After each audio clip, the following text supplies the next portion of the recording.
Hi everybody, Chris Munn here. Today is November 5th, 2020, and I'm just checking in with another COVID update. Before I start, I want to thank everybody for their feedback on my last video, which was also a COVID update, and I really appreciate it. Well, a couple of questions to answer about first the Hudson Valley Observer. So the Hudson Valley Observer is a new newspaper. It is a non-for-profit. You can go to the website and donate, become a member, or sign up for notifications so that you can get messages about new articles that have come out and things like that. We've also got a Facebook page and a Twitter. And we're really spooling up. We have some good stories, a couple of good reporters, and if you're interested in writing or volunteering, please don't hesitate to reach out. You can find information on the Contact Us tab on the website. So that being said, let's get started for today's COVID update. So today, it's been a couple days since my last update. Today, we heard that yesterday there were 27 new positive test cases in Dutchess County. So again, that's quite a rise over just a couple weeks ago. If we click into that article,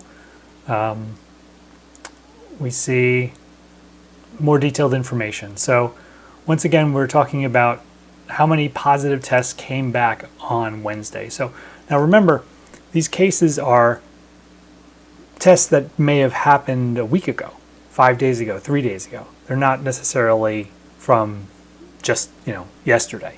So most of these tests are probably 5 or 6 days old. And the county won't have even reached out to these people yet in terms of doing tracking and tracing. And you can see that their active case numbers here are up to 212, an increase of 20 from the previous day. Yesterday was a big jump. I think it was 30.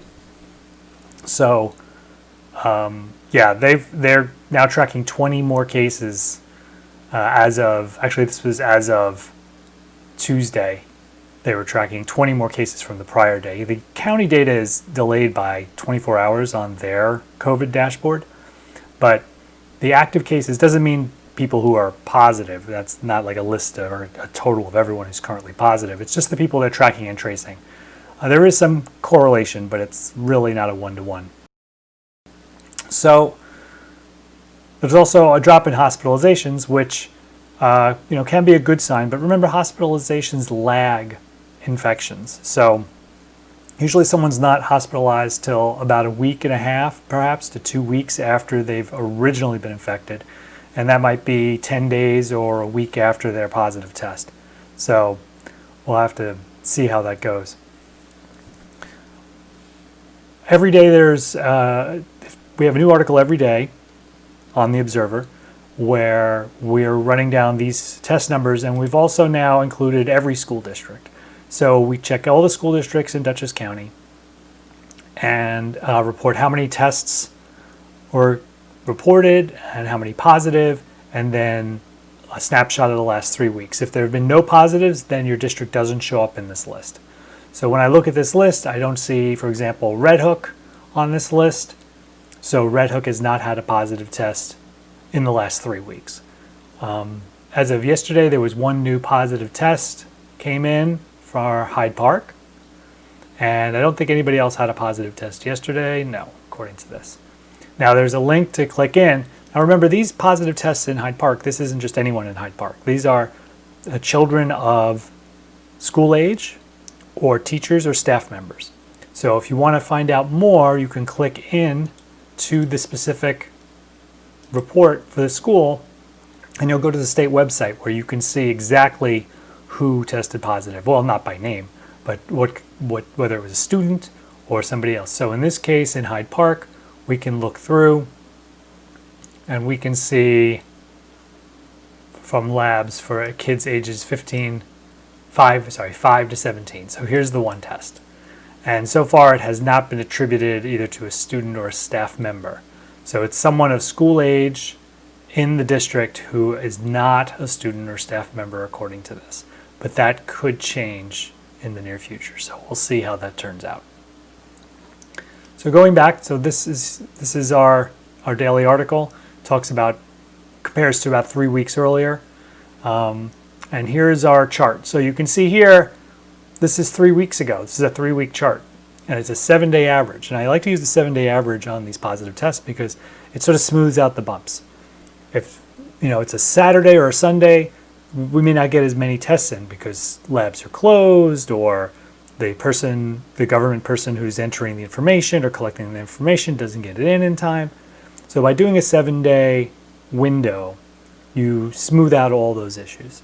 And what you can see here is it's a very gradual increase, but pretty significant increase over the past 3 weeks, to the point where we're now at an average of 23, where we started 3 weeks ago at 10. So that's about 2.5, so 2.25 times where we were. Not a good sign, but not unexpected, right? We knew winter was coming. We knew we were going to be inside more. Schools are open. Movie theaters are open. The outdoor dining is really, it's a little chilly, although today was a beautiful day. So, we'll have to see where this goes, but we certainly can expect to see increases here, and we need to keep wearing our masks, keep doing the social distancing, and try to stay safe so that we can protect the lives of those who are the most vulnerable. And remember, just because you don't die from COVID doesn't mean you don't suffer consequences. There are concerns about heart disease. There's concerns about ongoing effects throughout the human body, and we really don't know what the long-term effects can be. All the way down to losing your sense of taste and smell, so that your favorite foods you can't enjoy anymore. And that's it for today. So thank you for watching. Please do click share or like to help other people find this.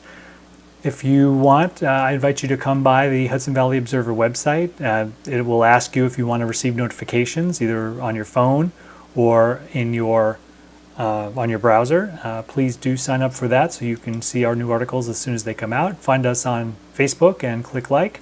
And I guess that's it for today. Thanks. Bye.